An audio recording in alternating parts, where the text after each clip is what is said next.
Hi, Danny, you okay? I'm fantastic, and you? How are you? I'm alright, mate, yeah. Sunsets and full moons. It's getting back to the old script, isn't it? Because my father-in-law told me to tell you, it's like you've gone back to, I mean, you all the music's great anyway, but you see like the old scripts come back into this new album. Would you agree? Yeah. You know, it's good that people are recognizing that too, because we made a conscious effort to not to kind of go back to a sound, but I feel like we've always, through three of the records at least, anyway, we've always been that the kind of melancholic.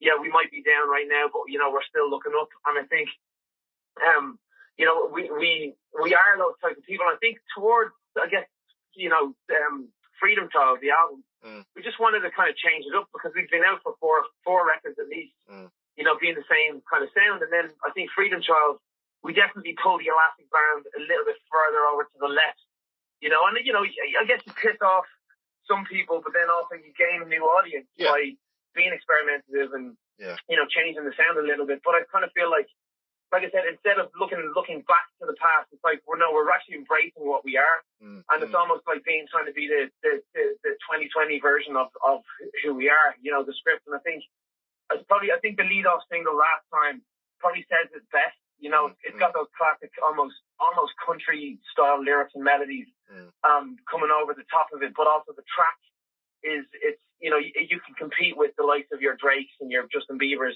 on the radio because it's so full and the production's really full. But if you listen to the music, it's still acoustic guitar and still piano are the main instruments that come across in those songs, So it's really about us embracing who we are and also being very proud of who we are. We are.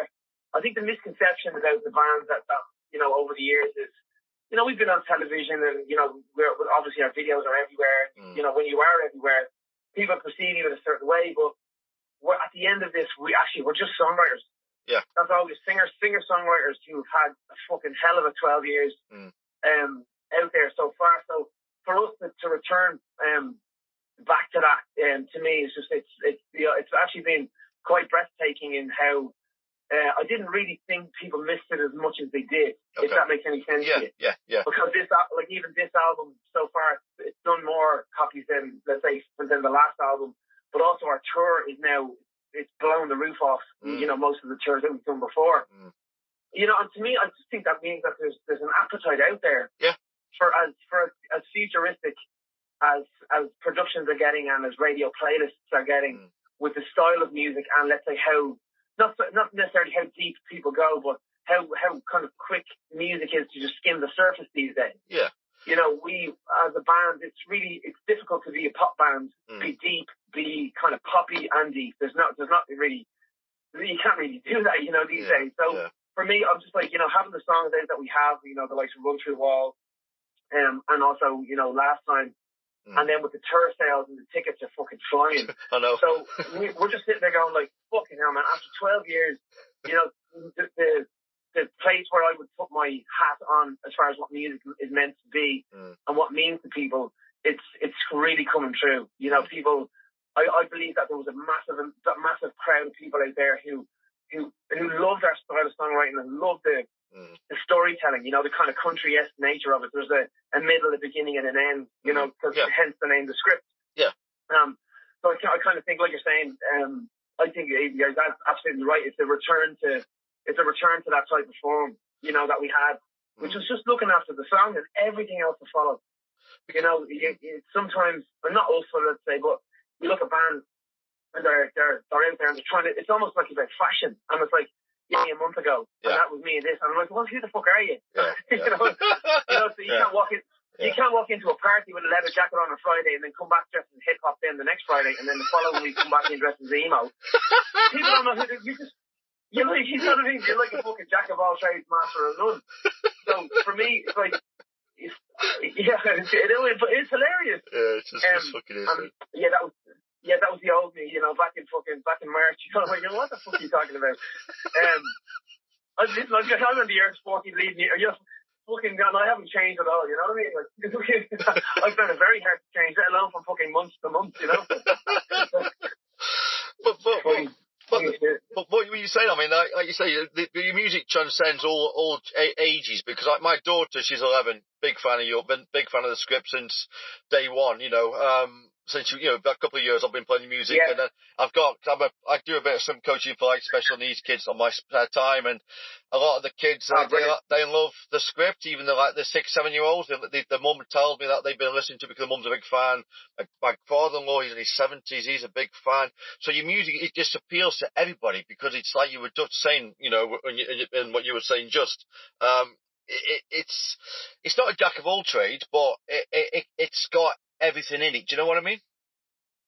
Yeah, I come from a real old school lyricist background. I've worked under a guy called Billy Steinberg. It's quite easy to think that I just came from Ireland, got signed, and here I am. But I studied songwriting for a long, long, long time before my music was ever presented to the public. Okay. And lyrics as well. There's a guy, Billy Steinberg, who wrote Falling Into You for Celine Dion, Like a Virgin for Madonna. Yeah. I Drove All Night, Roy Orbison. He's just a brilliant, brilliant lyricist. And he always taught me the art of that music is not abstract art. There are types of abstract music which allow the listener and uses the brain's hard drive to basically come up with a story. So you go, and it was all yellow. What was yellow? Oh, sunshine. Sunshine's yellow. What was, and you're using your own brain to come up with what you believe is your interpretation of yellow. Yeah. But let's say the scripts are just one more notch on the dial about, it was all devastating. And you go, oh shit, all right, well, now I know what he means. It was this. So we're just a little notch on the dial away from allowing your brain to think what you think. We definitely have a story, and there's, each lyric sets up the next part. Yeah. Even in the song, the last time, is this the last time that I'll lay my eyes upon you? Is this the last time that I'll ever watch you leave? This is the last thing I would ever have done to you. This is the last thing I thought you'd do to me. So within that whole statement there, we're after using rhyme, we're after using, real intricate plays on words that bring the story and push the story along in a beautiful way, but also to the listener's ears, you're giving them little earworms, and the melody as well. So I really studied all of this to be able to then use that as muscle memory. When you're down, you've got your combos down, you got your left, right. As soon as you get it down, you get a muscle memory. Yeah. When you're in a fight, you're not even thinking about it. You're just kind of throwing out these things that you've learned. Yeah. And that to me, every time I see someone who's 5 years old singing fucking If You Could See Me Now or Rain or what, then I see there's he's being held by his parents, and then they're holding him on his shoulders, and then right beside, like I said, is probably the two of theirs, or the young guy's granddad. Yeah. So you're seeing a generational, and that to me is like fucking hell, because the granddad was around for the Beatles and the Rolling Stones. Yeah. The dad was around for, Elton John and fucking, David Bowie and Michael Jackson. Yeah. And then the kid is around for Justin Bieber and Miley Cyrus and whoever else. Yeah, yeah. So to me, there's definitely something in songwriting that I believe is handed down from generation to generation. And I think there is a way a song should be written. It's kind of in our style. You see, in every script song, it's like verse, bridge, chorus, middle eight, chorus. That's the script. If you look at any of our hit songs, that's the form that they all come in. But it's the story, man. It's a country-esque story of here's a few words. This is what I've said, and here's a lyric to fuck you on your ass. Yeah. Here's a lyric to like show you for a wobbler or an interesting way. So I've always felt the strangest things that people say, I just keep my ears open, because the songs, all our songs are just conversations put to music. Something that I've heard and I'm like, oh my God, that was fucking devastating the way you said that. Sometimes it's in a fight. Yeah. Sometimes you're fighting with your missus, and next of all, my eyes glaze over, and I go get the pen and pad in my fucking room in my head, and she's like, "You're not even listening to me right now." I'm like, "Well, it's just what you said was so fucking awesome." It could be right open, but can I show? Can I please? I have a little barker with missus, like, "Please, can I tell the world this? Please, it's so awesome." But like I do. I'm like a hippie in that way. I love music. I absolutely love music, and I believe I believe there's so much more to it than we just let it into our life, you know?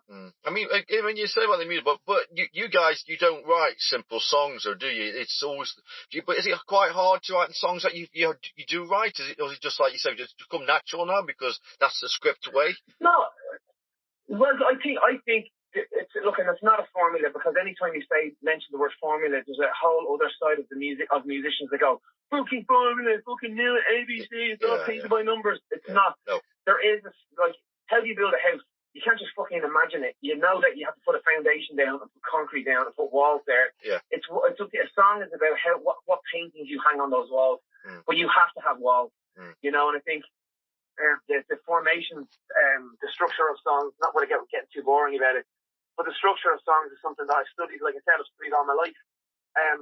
But I think the hard part, what people think is hard for us, is the subject matter. Yeah. And how can you talk about something so freely and also sing about it? And also, you know, and do it in a way that isn't naff or doesn't seem like I'm fucking giving a tell-all because I want to get a bit of press for the music. Yeah. It's not. It's real, honest emotion. And I mean, for me, it really did change my life. You know, it really, really did. So I know not everybody would be as lucky or, you know, or may not perceive music in that way or have the ability or the opportunity to let music save them. But like I said, for me, you know, I work very closely with Nordoff Robbins, who are, you know, they're a charity, music-based charity that deal with people with, you know, special needs and how to access creativity in that area of their brain through music. Wow. You know, a first-hand example would be my mum. She had a brain aneurysm.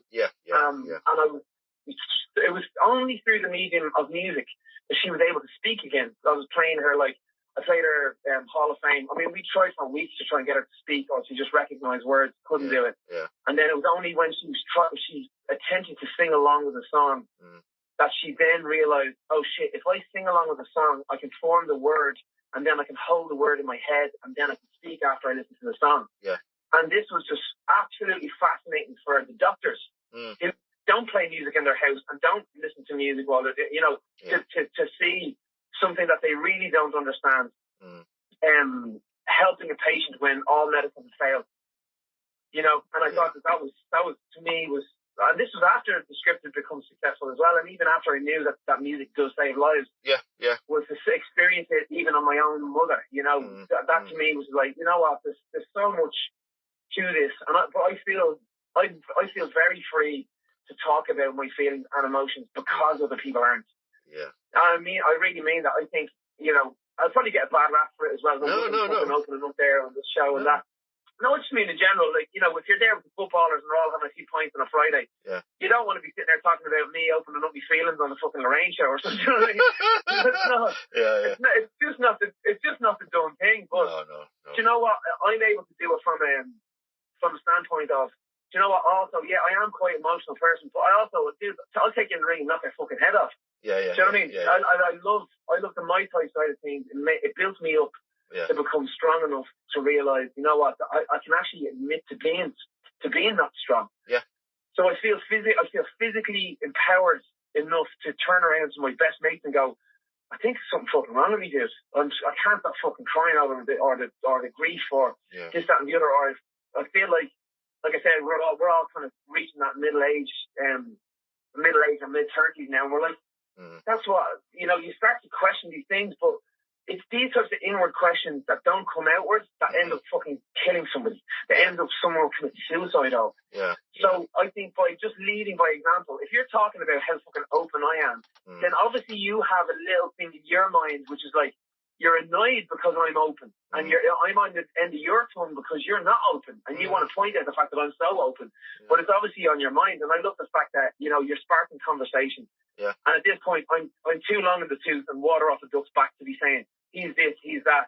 I know I do way more good than I do bad. Yeah. You know what I'm saying? So I couldn't give a fuck what people think. I really don't give a fuck what people think. Yeah. Because I'm happy. Yeah. Yeah. Do you know what I mean?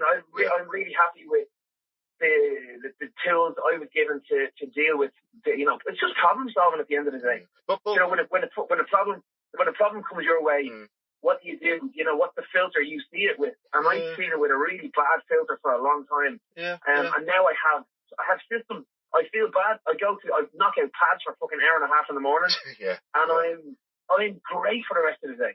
But if I don't do that, 3 days into it, man, I'm metaphorically, psychologically punching everybody else with pads. Jesus, So, like you say, sharing your personal pain or personal grief through your music is cathartic, isn't it? It's 100% cathartic. I think that's kind of, if you listen to the subject matter of the song, it is where my deepest, darkest thoughts and moments go. You know, I to be honest, instead of me carrying them around like some big fucking horrible sack of problems on my back, I just put them into songs, and it somehow origamis, you know, your bad shit into a beautiful little thing, and then you blow it off and it goes into the world. And to other people, they latch onto it and go, Jesus Christ, I can't believe you said that. That's how, you know, that's in 3.5 minutes you said what I've been trying to say my whole entire life. And I'm just going, wow, you know, what a privilege it is for me to hear that, you know, what I'm writing is affecting other people. And man, if you're only here for the amount of years that we're here, all you want to know is that you were here, that people noticed you, and you affected people. You know, because at the end of the day, you're not taking any of this fucking money, you won't be taking any fame, you won't be taking shit with you. You'll be taking the moments that you spent with your loved ones. You'll be sitting there thinking, fuck, I wish I spent more time with them. And then also the like I said, the effect that life had on you, you know, and I think that or that you've had on life. And I think that's, you know, everything else, go swing for it, dude. You know what I mean? Everything else, man, like I said, I'm kind of in that frame of mind since you know, my mum passed away this year. Sorry about that. And, you know, it really becomes very, very clear and concise. It does. Who your friends are, who your family are. It does. All of that. You know, and I love that now. I know exactly where I am in my life. I'm exactly where I'm supposed to be. You know, I may not like it, I may love it, but I'm where I'm supposed to be, so I'm just going to be happy with it, you know. I absolutely love it. Yeah, because my mum died when I was 17, so I was like nearly 30 years ago, so I can understand, you know, but I can understand where you are, mate, I do, and it's like only a year for you, isn't it? Nearly a year, so I can relate to it. No, listen, like you said, if it was 7 minutes ago or 17 years ago, it's still the fucking same, dude. It's always there, just below the surface, and you know, we have a song called "If You Could See Me Now," and it's about, you know, if, you know, she got a chance to see, hey, you know, what you've become now, and would she be super proud of you? But also, you have to keep in mind, you know, would she be proud, or, you know, what were the things she'd love, or what were the things she'd not love? You know, and it's weird now that you know, I kind of feel like you only really become an adult then. I mean, it's a very young age to become an adult, but I really believe you only become an adult when you don't have your parents anymore. True. You know, it's a big thing to get that, like, umbilical bungee cord just cut. You know, you feel like you're blown. Well, you feel like you're blown in the wind a lot of the time. Well, I do anyway. You know, I'm kind of like morally blown in the wind. Like, is this a good idea? I don't know. I wish my dad was here talking through with him. Somebody with experience. You know. But like I said, go on, sorry. I was going to say, I mean, I agree. I mean, but would you say, like, you know, you can't let fame and money fuck you up, though, do you? You can't let it fuck you up, because fame and money can if you're not in control of your own sort of destiny. I mean, you probably get to a certain age where you're thinking the excessive lifestyle, you don't want to do that anymore. You want to, you know, just like you say, you do the Muay Thai, you know, you do the kickbox, the Thai boxing, which gets out your system. But if you didn't have that, I mean, you'd obviously find something else to get something out of your system, wouldn't you? Because you don't want to. You are very famous. Sure. I mean, you've obviously done well for the music, but you know what? You know, you don't want to let anything fuck you up. By the way, it's at every corner in this industry, because it's almost, I'm not saying it's like a fighter, but it's quite in the same round. Like, don't get me wrong, like, bands like other bands and but we're all competitors. We're all competing for that same spot, and people want to mess you up left, right, and centre. You know, and I think this industry. I mean, I'll be honest with you. I don't hang around with famous people. I don't have anybody on speed dial. Okay. You won't see me, you know, hanging out with somebody or falling out of a club 4 a.m, because I'm not them. I don't feel part of it. I think a brilliant song, actually, which kind of puts the nail on the head, was that Ed Sheeran, "Beautiful." That we're not beautiful. I'm not. sitting front rows of fucking fashion shows and all these kind of things. And if that's what beautiful is, then fuck that, I don't want to be beautiful, you know? Because, you know, but I don't. I know, no. I don't, because I like I said, I live in a 3-bedroom, semi-detached house. And I'm not going to tell you where it is. It's an island, I guess. It's an island. What I'm saying is, I live within my means. Yeah. And what I mean by that is I never got above my station because none of my friends are I don't mean successful, they're all very individual in their families. Yeah. But they didn't reach the same levels that I did. Okay. How dare I rub that in their face and go and buy a big giant mansion on the hill, and then they're just constantly comparing themselves to my life, or I'm comparing to theirs. Yeah, yeah. So I just, like I said, I've earned money now, and I've been in the business. I was in a band before the Script, and you know we got a record deal, and I fucking failed. Yeah, yeah. And that could have been me. That could have been my soiree into the industry gone, because it's great when the eyes are on you, but as soon as that eye turns off, man, it's a cold fucking place. Yeah, yeah. It's a cold place, because all those people who were calling you because you were the Johnny Big Bollocks, they're now not calling you because you're no longer, and you thought that they'd always be knocking at the door. No. But all those opportunities go. So, like I said, for now, I just love playing. I love playing music, and I think that's what people will know about Scripts. You know, let's say the voices will come and go, the big songs will come and go, and all these things. But at the end of the day, I know that, you know, 9 times out of 10, you'll say, I've seen them playing at this festival, and they look like they were having a fucking badass time on stage. Yeah. But here's the truth: we are. Yeah. we are. We are. You know, we love it. But yeah, you could easily fall off the beaten track very easy in this industry. You know, very, very easy. Because it's all in excess, and mental health and being mentally aware. Yeah. Yeah. Of the downfalls and of the pitfalls of what happens when you don't have number one albums. We've been very lucky, but I still go into that little bit of despair. Yeah. You know, before the album comes out, like, oh shit, is this the last one? Is this the last time we'll ever get to fucking, you know, be nominated for a Brit, or will we last time we'll ever, you know, get to see the fucking this and the other? So, but it's because I think that type of anxiety is because you care. You know, it's because you care about your the piece of work that you're just about to float out. But every time I get into that manic kind of frame of mind, I have to go down, I have to work out, and I have to work it out in the system. But here's the thing, I have a system to deal with it. Like we were saying, if I didn't have a system, and by the way, I'm writing 20 bloody songs a week. That's already my kickboxing, trying to squeeze some emotion and get it out that way. Is that I already do that, and that's very cathartic. But then also, you can imagine the amount of shit I have inside me. Yeah. Is that I have to do 2 hours of kickboxing and then go write songs for the rest of the day, and I'm still not done. I have to do wash, rinse, repeat. You know. I bet you're a nightmare. I mean, are you a nightmare when you have a drink, or are you quite you're quite quiet? Or... Well, you know what? I'm a happy drunk. I am a very happy. I'm a very emotional, happy drunk. Okay. Just listen. If you just Google the Script live, you'll see what I'm like drunk. No, I'm going to come see you in Cardiff anyway, mate. It'd be good to say hello to you as well. So I just think you'd be all right. Dude, come down. Bring the pads down. I'll probably be doing a workout in the morning if you want to come down. I am around, mate. Honestly, I can speak to Kat then if you want me. I'm serious, mate. Yeah, because I'm serious. Yeah. No, I'm deadly. Well, listen here. You obviously have a place where you train. Yeah. So what if I come down? We do whatever. Get your t-shirt. Get your PT. Come down. I'll do a little bit in the morning. We come down. Just have a bit of fun. You know what I mean? Okay. And also, I mean, I'm not too sure yet, but I'm trying to do something up here with my own crew. Okay. So what if you just organise a morning where there's a few heads from town, you just get a bit of mental health awareness. Yeah. You can do a little piece in the paper. Yeah. To say, Sammy from the Script's coming down the morning of the show. He's coming down just to do a bit of pad work. We do an hour workout. Yeah. Invite a couple of people down and just kind of create a bit of mental health awareness, but also, just showing that, well, that play, whatever your gym is, the gym's open. In fairness, I can't do it in the gym in London. It'll be swamped with fucking fans. But as I'm going around, I really do, because I am going to be training each day anyway, is to come down, do a little bit in a local place, and then just kind of shine a little bit of light. I just think it's a really cool thing to do, you know? Yeah, okay. I'll speak to Kat then and sort something out, yeah? Well, 100%. I'll talk to her on my behalf as well, and just say, well, look, let's hope, fingers crossed, the dates work out that I'm not coming in from anywhere else, or I'm not coming in from Dublin, and I won't make it that morning. But 9 times out of 10, we'll have travelled overnight, and I'll wake up in Cardiff underneath. Jesus, man. I'll be needing kicking pads for sure. Yeah. Okay. Oh, well, okay, yeah. Okay, Matt, we'll sort. Okay, I'll sort. Yeah. Okay, we'll sort something. Nice one.